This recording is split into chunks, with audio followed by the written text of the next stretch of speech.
There we are. We are recorded. Everybody doing okay? Yeah. Fantastic. There we are. Banging weather today. Absolutely loving it. There's nobody done yesterday for my birthday.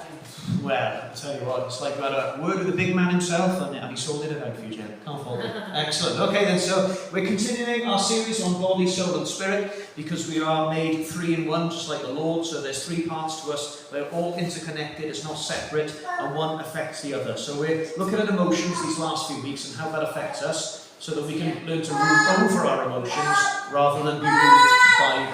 Okay? So today's message comes with a warning. Okay, because it contains offensive material. Okay, so you've been warned. Okay, so it's on the screen. You've been warned. Offensive material. Because this week we're looking at disgust. That's what we're looking at this week. Disgust. You are? I don't know.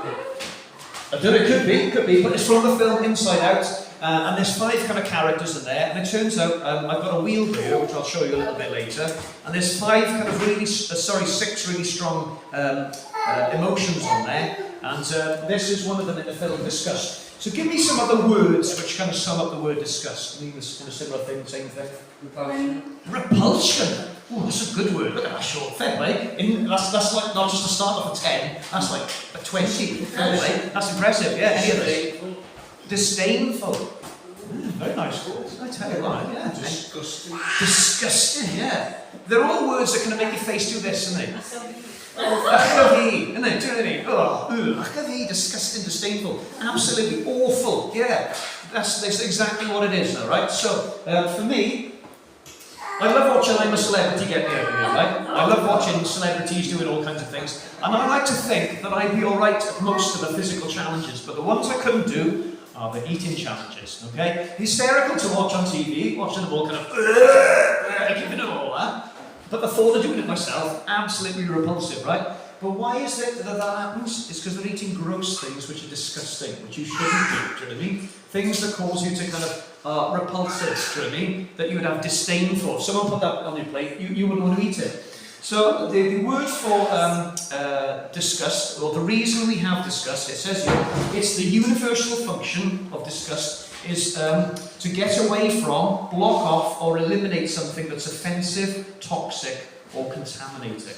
So it's an inbuilt human thing to protect yourself. So when you see something disgusting, you want to keep it away from you. You don't want to ingest it at all, because you know the things are going to be bad. Okay? Example, right? In my garden, every now and again, we get mushrooms growing. So I picked these today, these 2 big black mushrooms by here. Now, I don't like mushrooms anyway, to be fair. I've heard that they're a superfood, and every now and again I might buy some and chop them up really small and stick them in a spag bowl so you can't even taste them. But somebody out there, somewhere, ate a load of mushrooms, found out which ones were good for you, found out which ones were a bit tricky, okay? And found out which ones were deadly. So you don't have to. How's about that then? So some foods that we eat are repulsive. Yeah, for me, mushrooms would be one of them. And especially ones from the garden. I don't know what they are. You know, don't ask. But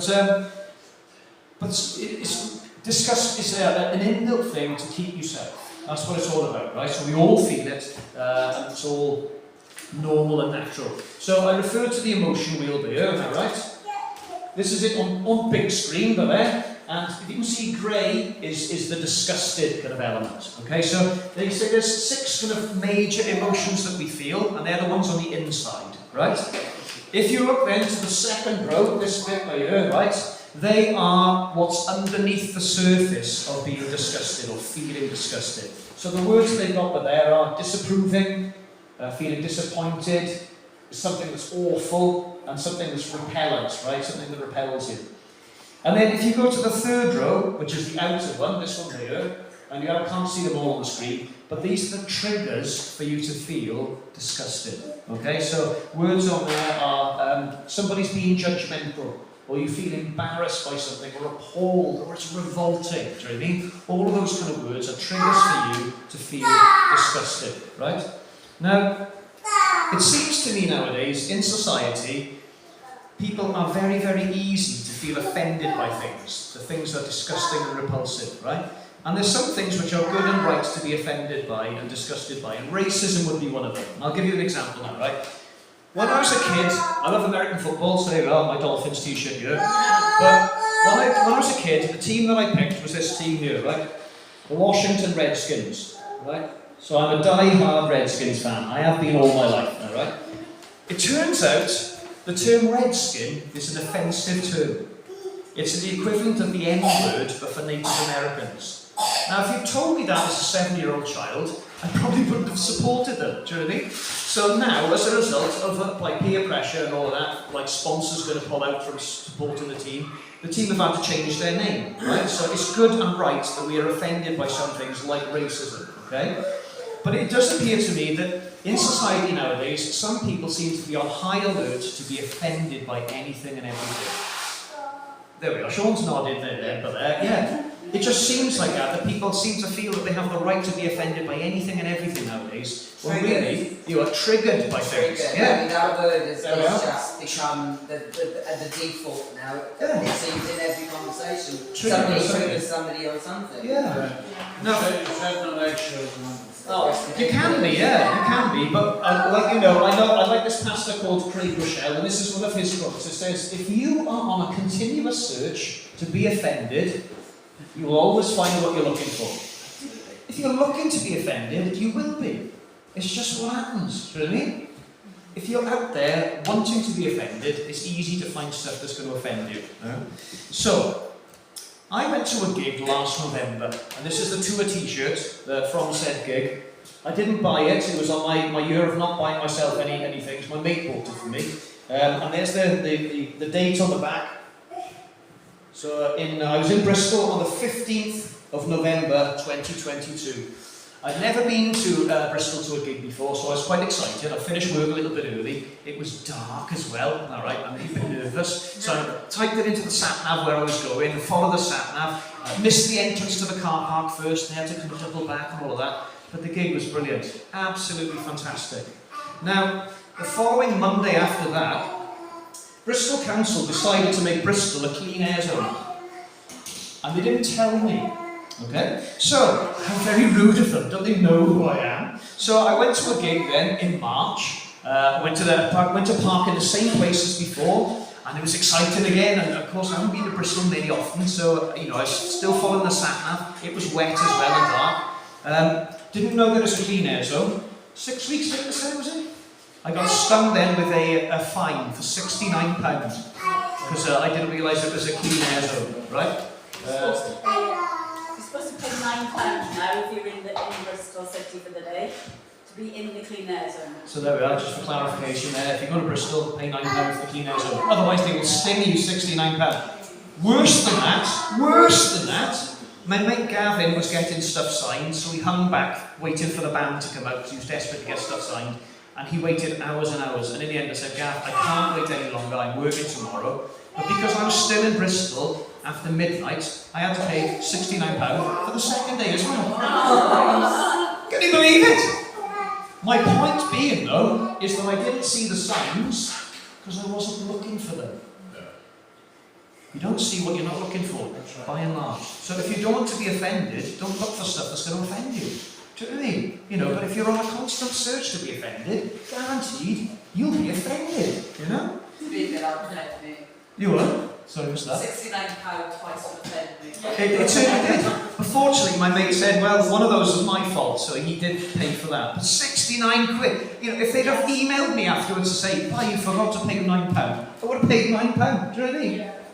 So there we go. So let's choose not to be offended, because sometimes, especially as Christians, we have the reputation of bashing things that we don't like. You know, we don't like this, we don't like that, we don't like the other, and sometimes it's good and right.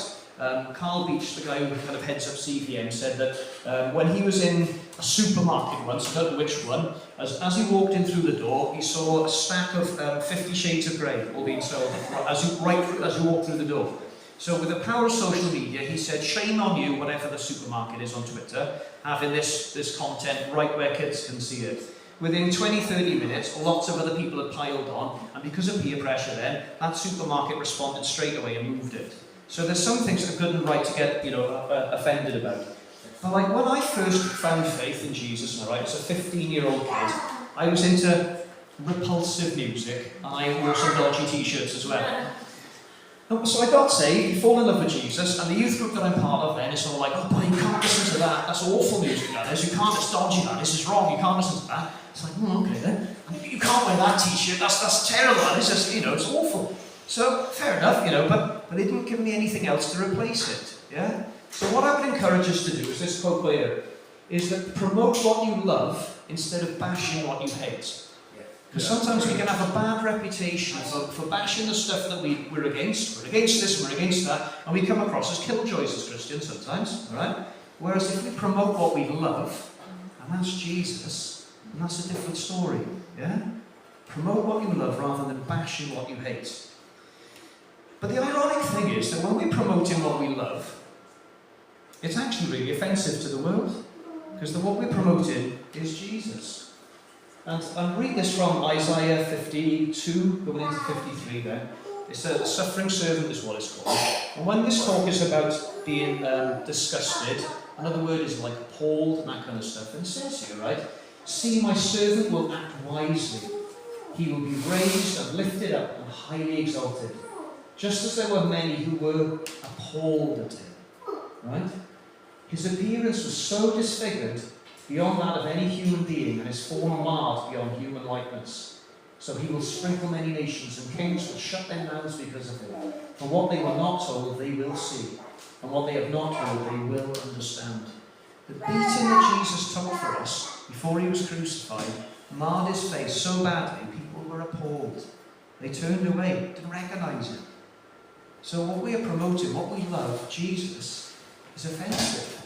And not only that, the gospel in and of itself is offensive. Philip Yancey said this: there is an offence to the gospel no matter how graciously we present it. It includes the message that God, not humanity, is the ultimate judge of right and wrong, and the choices that we make here have eternal consequences. The gospel is offensive. It's offensive to religious people because they feel as long as they do enough good stuff, tick all the boxes, then they're in. It's offensive to other people who are not into Jesus and faith at all, because what do I need that for? I'm the ruler of me. But the gospel is saying, no, we are all dependent on Jesus. That's what it's all about for us, is Jesus. So it becomes offensive. So even though it's the greatest news in the world, and even though it's the news that has set us free, and even though we want to promote what we love, don't be surprised when people kind of take a bit of offence at it. Yeah? Because that's what it is. Strange, really strange. And there's a growing movement of God within you that, and people are getting really quiet. There seems to be a very proactive atheist movement at the moment. Promoting the God within you. So why do we need a God outside? Because I can find God within me, and it's just, they're moving our God down a notch, aren't they? They're Trying to. But you'll never fail. Now, a thing that's been coming out as we've been starting to look at emotions is one of Lazarus. So that's not me in the middle, but just want to read a bit of Lazarus, because it's great how God does this. You laughing there? It does look a bit like me, doesn't it? I didn't make it on purpose, it's just an apt kind of picture. Right? What kind of church is it when you get heckled by your missus? But I love how God does this. In the first week of us, we looked at sadness, and I referred to Jesus wept, and that was from the story of Lazarus here. And then in the second week, when Charlotte looked at anger, she said when Jesus called Lazarus out, it wasn't, oh, Lazarus, come out. It was firm, it was direct, it was strong, it was angry from his grief, So today we're going to look at the repulsive, disgusting kind of aspect of it, right? So I'm just going to read from verse 17 onwards. The title is Jesus Comforts Mary and Martha. On his arrival, Jesus found that Lazarus had been dead in the tomb for 4 days. Bethany was less than 2 miles from Jerusalem, and many Jews had come to Mary and Martha to comfort them in the loss of their brother. When Martha heard that Jesus was coming, she went out to meet him, but Mary stayed at home. Lord, Martha said to Jesus, if you had been here, my brother wouldn't have died. But I know that even now, God will give you whatever you ask. Jesus said to her, your brother will rise again. Martha answered, I know he will rise again in the resurrection at the last day. Jesus said to her, I am the resurrection and the life. He who believes in me will live, even though he dies. And whoever lives and believes in me will never die. Do you believe this? Yes, Lord, she told him. I believe that you are the Christ, the Son of God, who was to come into the world. And after she had said this, she sent back and called her sister Mary aside. The teacher is here, she said, and he is asking for you. When Mary heard this, she got up quickly and went to him. Now Jesus had not yet entered the village, but was still at the place where Martha had met him. When the Jews who had been with Mary in the house, comforting her, noticed how quickly she got up and went out, they followed her, supposing she was going to the tomb to mourn there. When Mary reached the place where Jesus was and saw him, she fell at his feet and said, Lord, if you had been here, my brother wouldn't have died. When Jesus saw her weeping, and the Jews who had come along with her also weeping, he was deeply moved in spirit and troubled. Where have you laid him? He said. Come and see, Lord, they replied. And Jesus wept. Then the Jews said, see how he loved him. But some of them said, could he, who opened the eyes of the blind man, have kept this man from dying? Jesus, once more, deeply moved, came to the tomb. It was a cave with a stone laid across the entrance. Take away the stone, he said. But Lord, said Martha, the sister of the dead man, by this time there is a bad odour, for he had been there 4 days. Then Jesus said, did I not tell you that if you believed, you would see the glory of God? So they took away the stone. And Jesus looked up and said, Father, I thank you that you have heard me. I knew that you always hear me. But I said this for the benefit of those people standing here, that they may believe that you sent me. When he had said this, Jesus called in a loud voice, Lazarus, come out! The dead man came out, his hands and feet wrapped with strips of linen and a cloth around his face. And Jesus said to him, take off the grave clothes and let him go. He'd been in there for 4 days. Mary said, he's going to stink. Absolutely stink. He would have been repulsive. I don't think about how badly you would smell after 4 days. I think about how badly I would smell after 4 days of not showering. Do you know what I mean? Let alone 4 days of being dead. He'd been dead for 4 days. But didn't stop Jesus. Lazarus come out. And Lazarus is a picture of us, where we are born again when Jesus calls us out of death to life. Take off the grave clothes. Yeah? The awful stench of death that we carried is no more. You've been rid and freed of that. Absolutely fantastic.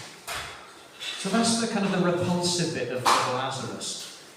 We've had the sadness of Jesus, then the anger of calling him out, and then the, oh man, he is buzzing. He's absolutely buzzing. But he was made alive.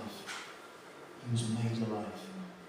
And that sometimes is the thing that people find hard to deal with out there, is the fact that they need a saviour, that they are dead in their sins, that they have the stench of death on them, just like we did.